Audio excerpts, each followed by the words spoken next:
Imagine living your life after 50 and feeling energized and excited about your future. Welcome to the Women in the Middle podcast, the podcast for women who are ready to figure out what they want and create the life they deserve. Here's your host and master certified life coach, Susie Rosenstein. Hey there, this week we're talking about cultivating relationships in life and business to enrich midlife. Let's go. Welcome back to the podcast, Women in the Middle. I'm your host, Susie Rosenstein, your master certified coach and midlife mentor. And as usual, I am so glad to be here with you again. So my guest today is amazing, and she's going to shed a lot of light and perspective on the people in your life and your relationships with them. But just quick, before we get going, I want to invite you to have a breakthrough. Now, sometimes it can be hard to even imagine what it might be like on the other side of your breakthrough to getting unstuck and clear about what you want at your age. It can be very strange not to have clarity about this when you've had clarity about this most of your life, or at least a lot of it. So I want to offer an easy way to start moving in that direction. You can give yourself the jumpstart you need in the form of a happiness breakthrough coaching session. It's a 2-hour private coaching call that's basically a deep dive into what's getting into the way of your clarity. We can coach on anything you need to make a breakthrough because, my friend, I have a feeling you're tired of wasting valuable time. It feels so amazing to get clarity and start moving forward. So head over to www.nextchapterbreakthrough.com. I have a few spots open now, and one of them can be yours. Okay, now let's dive into this week's topic, which is about cultivating relationships in midlife on purpose. My guest today is Caterina Rando. Caterina empowers women to embrace their true selves, follow their dreams, and build thriving businesses. She believes in the power of women entrepreneurs, teaching them to confidently express their unique value and achieve unprecedented success.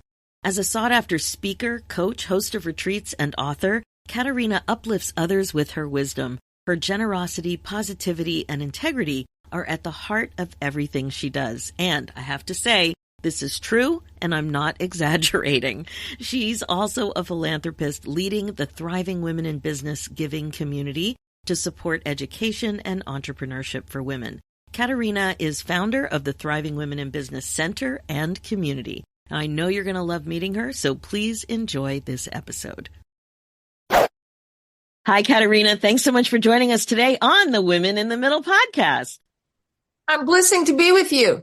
I am so happy you're here. You know, one of my favorite things about having this online business is, especially the podcast, I meet so many interesting people. And I met you by you coming in for an interview on the new podcast, Women in the Middle Entrepreneurs. And we kind of like totally hit it off. And now you can't get rid of me. I'm very much a part of your world. Hey, which makes me so happy. Me too. So as I got to know you, I started to realize that you have a very interesting story. I am so fascinated by how people make decisions and how they start to get insight into their passion and what it is they really want.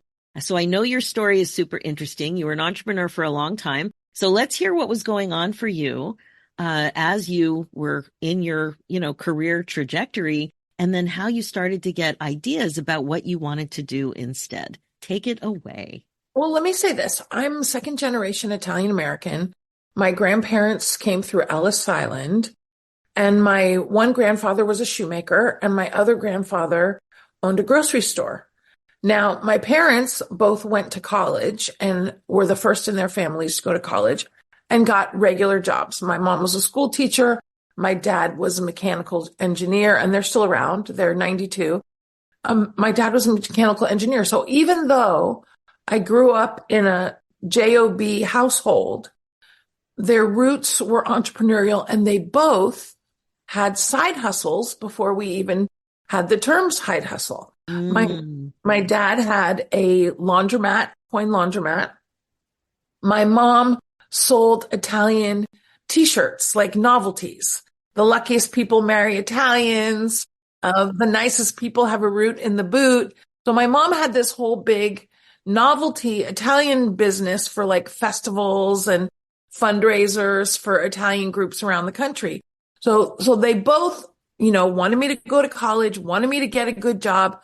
But what I saw in my house was that they were having a lot of fun and my mom was having a lot of fun. My dad was making a lot of extra coin at his coin laundromat.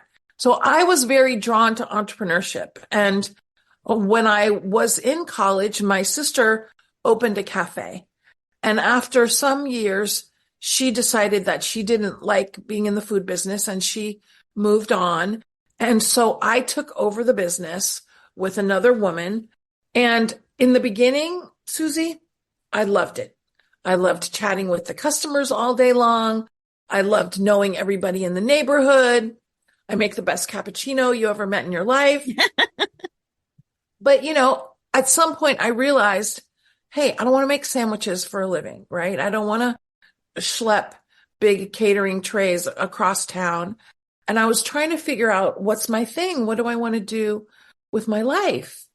And then one day this lady comes in my cafe and she thanks me for some business advice. And her gratitude literally touched my heart. I felt a pang of bliss in my chest. And I said, you know what? This is what I'm going to do. And so I had a business coach at the time. This is in the early years of coaching. And she thought I would make a good coach.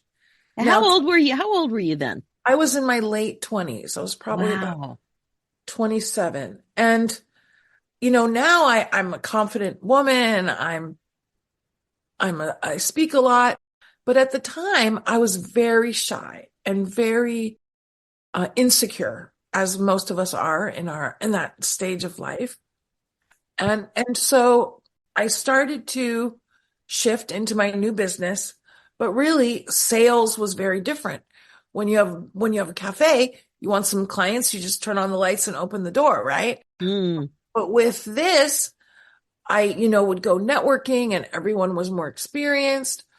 And that's when I started to speak. And as you know, here we are 30 years later, and I'm still a big advocate for speaking. And so that desire to help women really had me start my business. Wow. So I'm still stuck on somebody, noticed at such a young age before 30 that you had such insightful business advice. Well, what I can tell you, Susie, it's really funny. My dad tells me when I was a kid, like when I was like 6 years old, the other kids on the block would come to me for advice. Now, I'm not sure why or how. I certainly don't remember those conversations, but maybe because being a good listener is a big part of it. And I've always had a big heart and genuinely caring and not judging people. And, also, I was raised in a traditional Italian American family in that we talked a lot about helping people. We talked a lot about how fortunate we were, and my mom was she loved teaching so much and she loved helping all the children. So I got great modeling in my household for how to be kind and supportive. And it's very much my nature. And so, when we talk about coaching, business coaching, it's not just give me some super tips. Here's some consulting. Here's some things to do. And I would say I really do as much consulting as I do coaching, but it's also about being a cheerleader and having everyone feel seen and heard and valued and welcomed. And so a lot of that was just my nature. And once I got a little bit more confidence, I was more successful. And that's why I started to speak, because I would rather speak in front of an audience than have to, talk to people like at a cocktail party or something. It's so interesting because, I'm sure people listening know that speaking is one of the things that is really scary to so many people. Yeah, that's what they tell me. I will say, the thing about it is the more you do it, the better you get. And really not only the more masterful, but the more comfortable you get with it. And, these days, my friends, I'm doing hundreds of hours with Zoom a year on, if not thousands of speaking hours. And that's the same thing. I'm sure your listeners, they're thinking about making a change in their life. And it's in the beginning, it's more challenging. The more we get into it, the more we get to the place of ease. And then eventually we get to the place of bliss. And that's where I am today. I'm blissing in my business. I'm blissing in my midlife. And I want more women to have that experience. So good. I have to just keep going back to that decision-making point just for one more question, because honestly, what I hear so often is that women say they don't know what they're passionate about. I don't know what I want. And it's so interesting because we just would assume that we know what we want, that if it's something we want, it should be easier to access that insight. It just seems like it should be obvious. So when it's not obvious, we start to believe that we're not good at it or that we don't have the ability to figure it out. Like when that happened to me in my 5-year stuck story, I was like, I got to have a smarter person, a friend, somebody who's wiser. Somebody must know what I want more than I know myself. So you had a little bit of external validation when you got that compliment. I wonder what would have happened if you wouldn't have had that person share that about you. Do you think you would have accessed it on your own? I had this coach already who was telling me that I would be a good coach. And Laura Whitworth was her name. She was one of the founders of the Coaches in Training Institute. So she was a huge coaching cheerleader. And I think I would have gotten there, just not as quickly, Right. Susie. I definitely, I think I wanted to be an actress. That's the other thing I wanted to be. But the thing about being a speaker is you get to be your own actress, your own director, your own writer. So for me, it's a lot more fun. I think that a lot of women, and that's a perfect example, like they know what they want. They just either don't have the courage or they don't believe in themselves enough to do it. I never moved to Hollywood. I never pursued getting an agent or any of these things that people do when they really want to become an actress. And the reason, and it's not that I probably couldn't have figured it out, it's that I didn't think that I could be, one of the 1%, right? But when we talk about coaching or consulting or even entrepreneurship, I feel like, I can be the top of my field. I have massive value to bring. And I can have massive impact through my work. And of course, I can say that today. I don't know if I thought that way back when. That would have been crazy if you did at that age. Right. That's confidence. Right. Oh my God. Right. But entrepreneurship, I saw the joy of entrepreneurship around me. And and a lot of people haven't seen that. I've been to places where nobody's an entrepreneur. Yeah. And the other thing though about having that insight and this idea of knowing what you want, it starts with the belief that you are capable of knowing what you want. And I find that I didn't have that. Like I was honestly not just looking out the window, but really looking to other friends and having more faith in their ability to give me that information. I didn't think, it's the craziest thing for me to think about it now, but I really didn't feel capable of figuring out on my own. It was before I knew anything about coaching, even though I have a psychology background. It was so weird. I didn't have that belief that I could know myself like that. It's so weird. It really is. But I'm going to say this. Sometimes we are so good at something that we don't think people get paid for that, or yes, or I can monetize that because it doesn't feel like work.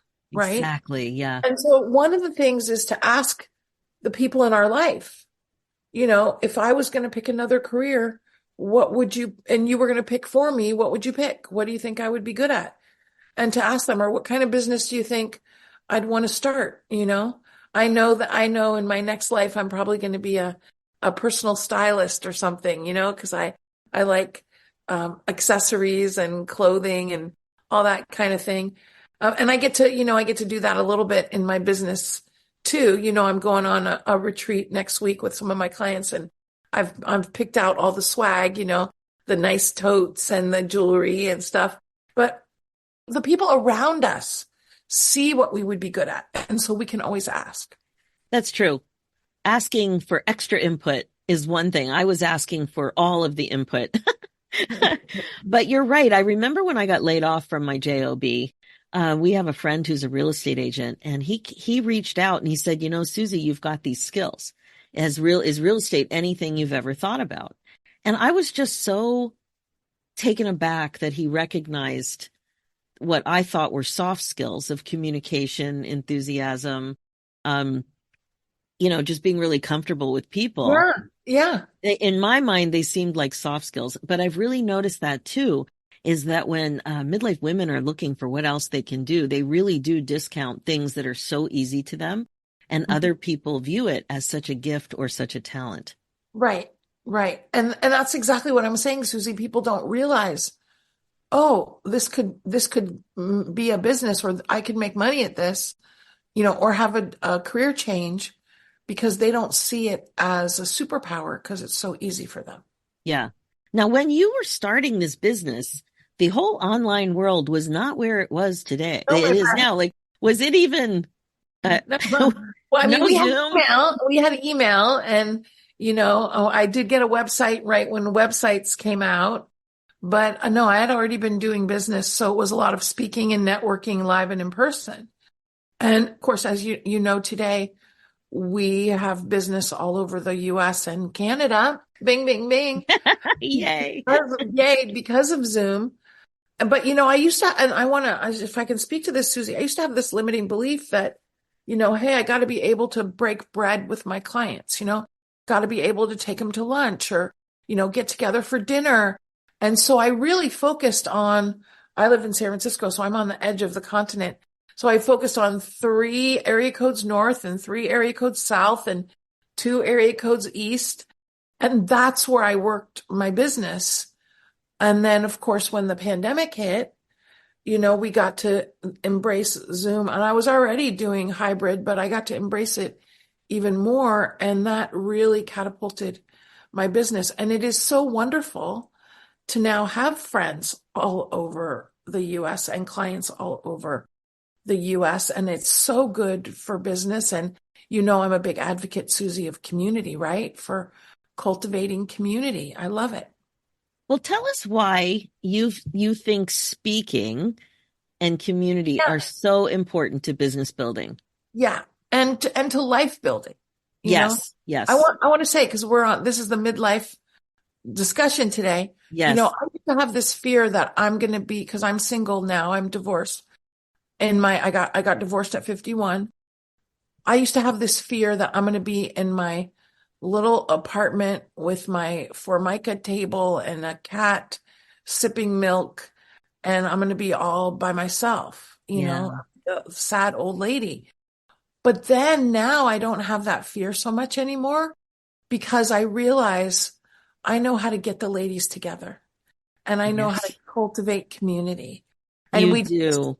Yeah. And so that is something. And Susie, that's a perfect example. A lot of women are monetizing that as their business, hosting events, hosting gatherings, hosting retreats. They're having a great time. They're building community. And it doesn't even have to be like, let's go to the fancy place. It could be gals getting together in your living room, It's so true. And I have to say, it's one of the things that surprised me coming into the midlife space. So I was laid off the year I turned 50. And I had been at that job for 19 years, in 27 years of a career in public health and health education and all that stuff. And I remember in the early years, there were more opportunities to go to conferences and have additional education, professional education. And then as the decades wore on, there were way fewer opportunities to do that sort of thing. I have been absolutely blown away at the relationships I've been able to make, professional and the ones that have gone much deeper.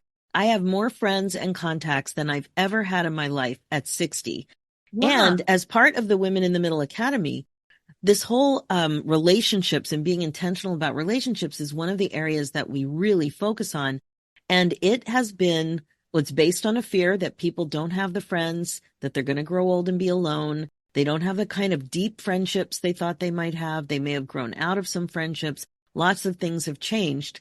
And we kind of forget how to make friends sometimes. We're so uncomfortable in those settings anymore.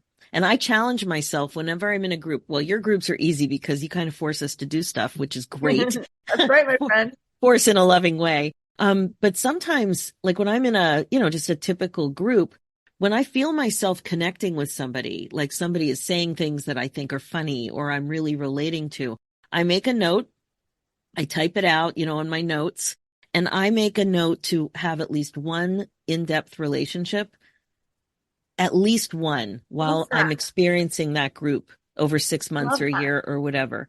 And it has really been amazing. Like I've definitely developed new friends from all over the world just by doing that, because it's overwhelming to think, oh my God, who am I going to talk to? There's all these amazing people here. I don't even know where to start. And why would they even like me? So instead I do a little stalking and eventually they fall in love too. And it's really been fun. So cultivating community. Yes. And life enriching, it's yes. so life enriching. So true. And it's exciting. Remember how much we loved new friends when we were in elementary school and junior high? Like, especially elementary school when we weren't quite as concerned about judgment. We were more ourselves. Oh, it was delightful. It was just so delightful to have a new girlfriend. Well, I feel that way all the time now too, and I know you're going on your retreat very soon, which I'm definitely going to be at the next one, my friend. Did you get those dates yet? Working on it. Okay. Because I'm doing my retreat at the same time. And, I have gals coming that have been my client that I haven't met in person, but they're like BFFs, right? And I'm a part of other communities where I meet gals and then we get to visit maybe once a year or maybe never in person, but they're really rich, rich, rich relationships. And I do want to emphasize with your listeners, my friend, that, I want all women to cultivate the skill of getting the ladies together. And all it really requires is your ability to reach out and invite people to come and do something. It doesn't have to be a big thing. It can be, hey, we're having pizza night. Hey, we're having afternoon tea. Hey, we're going to go for a hike. Whatever it is, to always invite people to go where you're going, if you're going somewhere else, or invite them to something that you're curating yourself. And that is a way to have friends, make friends, connect with friends for life. And of course, if you're like me and you are doing business, I feel like all I do in my business is make girlfriends and of course help them too in their business, but I get to make girlfriends first. And it's good for my business and it's good for my heart. You are so right. And honestly, it's your superpower doing this that drew me in. I felt I was kind of magnetized to you. Thank you. I'm like, she's reeling me in. I can't even help it. And I'm smiling. I'm like, yeah, take me with you. I love what you're doing. And I noticed it when I met you on Zoom interviewing. And then I went to one of your events, and I have never seen anybody run a meeting like you run a meeting, which it doesn't feel like a meeting. It feels like a hybrid. It's not quite a meeting. I mean, there's an agenda, but it's more fun. It is, it's guided. Like you're definitely moving us to do certain things. Yeah. Because first of all, in that situation, you need to be guided. Otherwise, everybody would be doing whatever. But we forget that it is appropriate and encouraged to also make the first move and do the inviting and not just wait to be invited. Oh my gosh, my friend, if I waited to be invited, I would never go anywhere. I don't get a lot of invitations. And I think people think I'm too busy or my life is too full. And I think that's an important thing for women to note, Sometimes people think, oh, well, she's got a family, she's got kids, she's got grandkids, she probably won't be available. But the thing is, invite her anyway, because also there's tremendous value in having someone say to you, I'm sorry, I can't make it. And thank you for thinking of me. Just to know that someone's, hey, my friend, you want to come? I'm going to this thing. That feels good. And that's good for our relationships. So powerful. And there are so many reasons why you might want more people in your life, especially post-COVID. I am craving relationships and being with people again and just being relaxed. Last night we were with four people we didn't really know.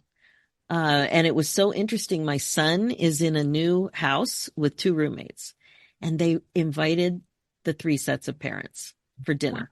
Oh, You know, they're in their 20s. It was delightful. It was delightful. And I'd met the parents just like, hi, a little bit hi, a little bit, how are you, over the years with dropping off or whatever, picking up. But I didn't ever have a conversation to talk to them.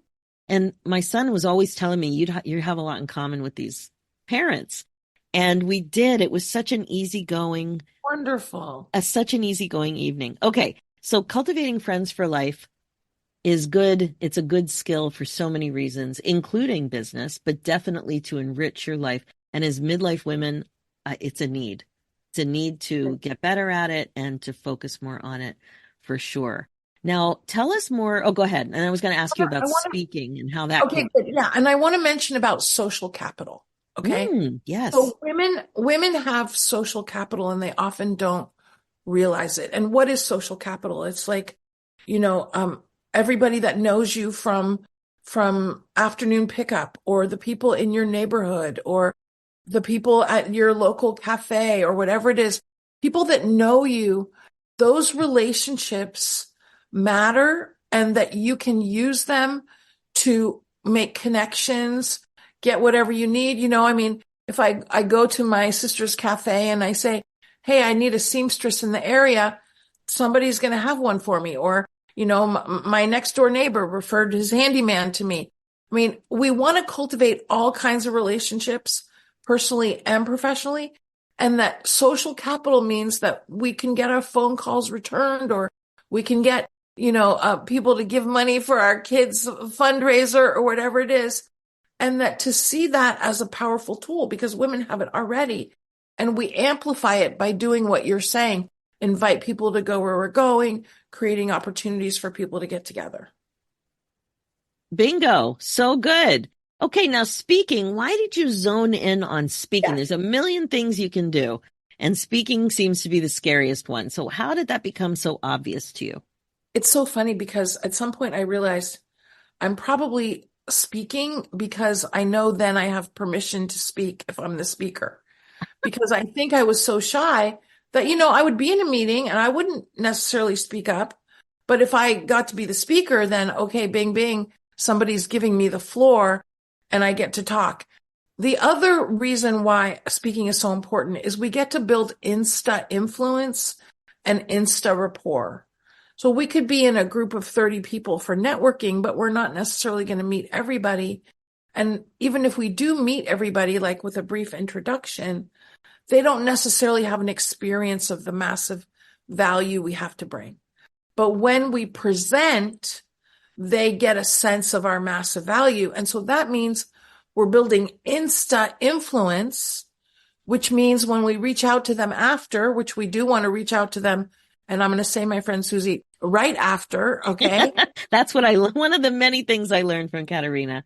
Then we reach out to them right after, and now they're receptive to our reach out because we've built some influence, even just a little bit. We're not saying, hey, you want to buy my stuff? We're saying, hey, let's stay connected. Hey, you want to come to my free thing? Hey, I'd love to have a conversation with you. And they're definitely open to all that. And then we begin to cultivate these relationships for business and for life. You're right. So you're thinking about it in such a applicable. Yeah, applicable. I was going to say accessible, but the word applicable is also good. It's such an easy way to think about it that's not super scary versus thinking about it as, oh my God, 400 people in the audience. Well, yeah, the audience sizes range from, I guess, 4 to 4,000. Yeah. But most of them are smaller, right? 20, 30, 40, 60. And also what I do, here's a super tip, Susie, is you take a screenshot every time you're in a Zoom room, and then you go and look up the people after and you see who is a good match for you. Like, Susie, I only work with women. I gave a speech this morning. There was more than half guys there. So if they reach out to me, I'm going to be nice and gracious and say, thank you for reaching out.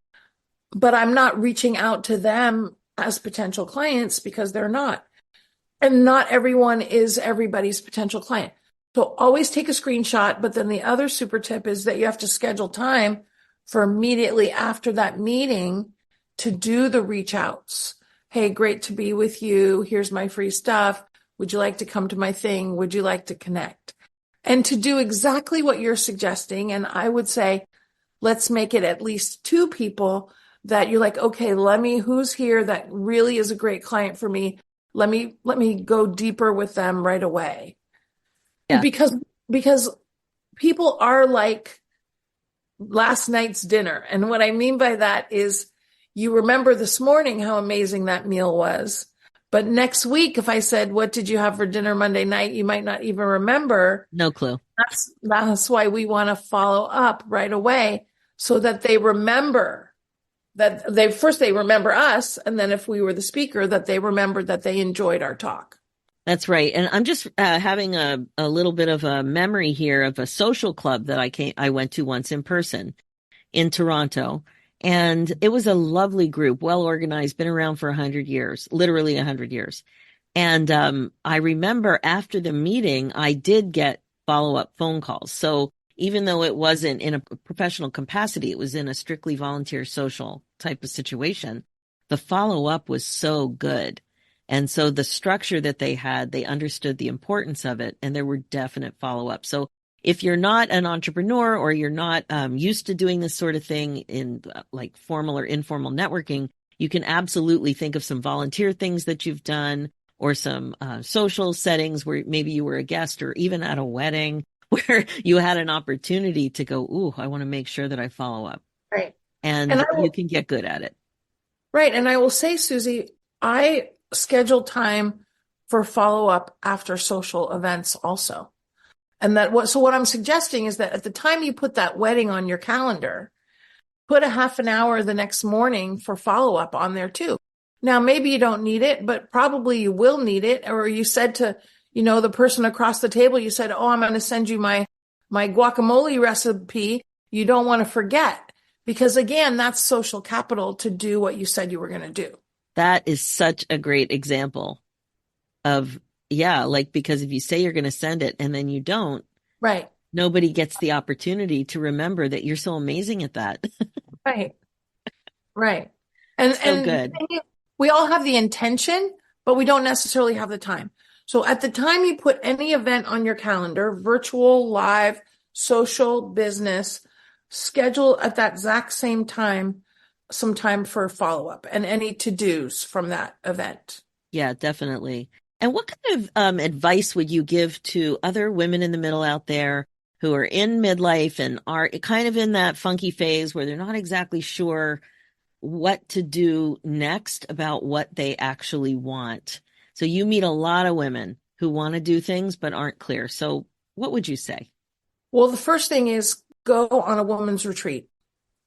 Go, and here's my point. Get out of your own regular environment. Get away from the regular people in your life. Not that they're not wonderful and amazing. They see you in a particular way. Go be with a new group of gals. You might know some of those gals already, but go be with a group of gals in a different environment where it's about time for reflection and pampering and connection and fun activities. I like to host afternoon tea when we have with fascinators, when we have our retreats. We're doing a jewelry exchange. I haven't told anybody yet, but this time we're hiring pedicabs to drive us all around San Diego. So, you do things you wouldn't do in your normal environment. I remember once, Susie, I think the most fun thing I've ever done with the ladies is we did grape stomping in Napa Valley. Like Lucy? Yeah, like Lucy. Yeah. That was so fun. And go and get away. And that will not only rejuvenate you, but you know what? The women will reflect to you what they see in you. And that will be significant. It's very cup filling.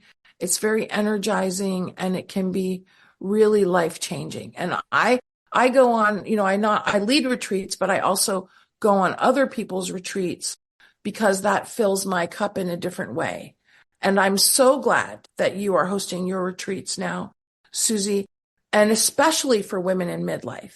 You know, some women have husbands that don't want to travel, or some women like me, they're single and they don't want to go to Timbuktu by themselves because they know it would be more fun with girlfriends, but their Yeah. girlfriends don't want to go. So that's why you go on a retreat with other women. Yeah, it's so easy to do. It's so easy to do. And if you talk to people with all these new connections you're making, somebody has a great referral for you. And we certainly have great referrals for you, for sure. And you know, what you said about getting out of your normal environment is so important.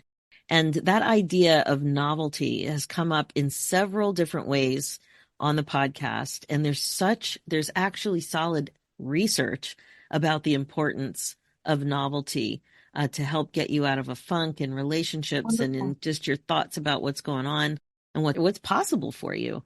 It can really shake you up. And I love the idea that you're talking to new people that will see you differently. I had a conversation with somebody this week, somebody I'd known a little bit over the years, but not super well. I interviewed her, and afterwards I could see something she didn't see. And I asked if she minded if I gave her some unsolicited advice. And she was open to it. My kids are always telling me, Mom, I didn't ask for your opinion. I'm like, yeah, I know. If I'm going to give it to you anyway, you don't have to take it. Anyway, I gave it to her. And then the next day, I got a thank you note telling me that it was so insightful. She didn't think of herself that way, the way I explained. And she made a video based on this new idea for herself. That was the easiest video she ever made because it was such a direct hit. So being with people who don't know you in the same way, haven't heard all your stories, and they're just getting fresh, just real in the moment it really is a beautiful opportunity to connect and to listen to feedback. That's so good.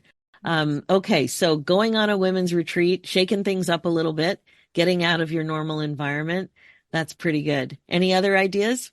Yeah. When I first started my business, I had a guiding principle. It was take a risk a day. Now, a risk does not mean bungee jumping. It means anything that makes you a little bit uncomfortable. And that might be, for me, before going to an event where I didn't know anybody would make me so uncomfortable. That would be a big risk. Today, I feel much more comfortable because I've walked into so many rooms, or picking up the phone and calling someone and asking for help or asking for a favor. By the way, I have a super tip. I just listened to this book about the likability factor, and it said when we ask people for favors, our likability increases, which I thought was very interesting. And it's interesting for women because so often we hesitate, Susie, to make any kind of request. Correct. I want to encourage people, make powerful requests. It will change your life and uplift your life. And that could be, for one woman, that could be her risk every day, is to ask somebody for something. Be willing to be uncomfortable is absolutely required to get from where we are to where we want to be. And the other thing, Susie, is determination is what we have to do with our disappointment, our distress, our distraughtness, our depressioness. We got to take all that and turn it into determination. And I would say, having gone through a difficult divorce that left me in a very challenging place, that what got me to the other side is determination. And I'm so grateful now that I proved to myself, hey, I can overcome challenges because I know how to be determined. So good. Caterina, tell us, how can somebody get a hold of you? Thank you, my friend. Well, let's see. You can reach me at CaterinaRando.com, CaterinaRando.com. I am, of course, also on LinkedIn, and I am very much on Facebook. I talk to my gals all day on Facebook. Please send me a friend request. But of course, if you heard about me here, please let me know, because every friend of Susie's and every listener of Susie's is a friend of mine. And what I do is I support women with their authentic selling. I host also retreats for public speaking, and I host a bliss retreat for women leaders on a mission. And we're just getting ready to host our first Women in Podcasting Mastermind cruise. So if you want to come and be with the ladies and also learn how to cultivate your own community, please reach out to me. I'm here to support and serve women. That's the purpose I give my life. Well, and I'm pretty interested in that last retreat. Oh my goodness. Yeah. I got dates for you too, my friend. Oh, they're gonna be blocked off. That's for sure. Good. Caterina, thank you so much. Really, I'm Anytime. so grateful that we met in the land of internet and that somehow we got brought together, and I'm in your world and you're in my world. And, I'm just so excited to keep learning and growing and keep getting those super tips. And I'm so glad that I'm introducing you to the women in the middle here. I'm so grateful, my friend. Love to you. Thank you. Well, there you go. Super tips galore. I love how Caterina put a big giant spotlight on the importance of determination when it comes to overcoming challenges. I don't know about you, but I see so many amazing women in the middle taking their foot off the brake of determination and quitting too soon. It's almost as if we believe that things should be easier than they are. We all wish that, but we know it's not true. Turning disappointment into determination is a powerful skill. Caterina also highlights the importance of getting more comfortable asking for things. This is super challenging for so many of us. You might find yourself resisting or hesitating. And this is a great thing to be curious about. Why do you think you're doing this? What are you thinking that's getting in the way of what will likely be something that will help you build the bridge, as Caterina said, from where you are to where you want to be? So much goodness in this episode. I hope you loved it. All right, that's it for this episode. As you know, this podcast is all about how to love your life again after 50. It's really all about coaching you to be more intentional and to incorporate mindfulness into your life as a regular practice. This is how you put yourself on your agenda.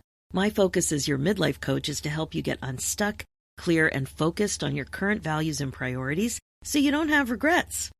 I can help you create the success you're looking for. Seriously, if you're ready to change your life and learn the skills to unstick yourself with some masterful coaching, a top-notch curriculum, an infusion of creativity, and a warm, fun, and awesome community of like-minded women, let's talk about it.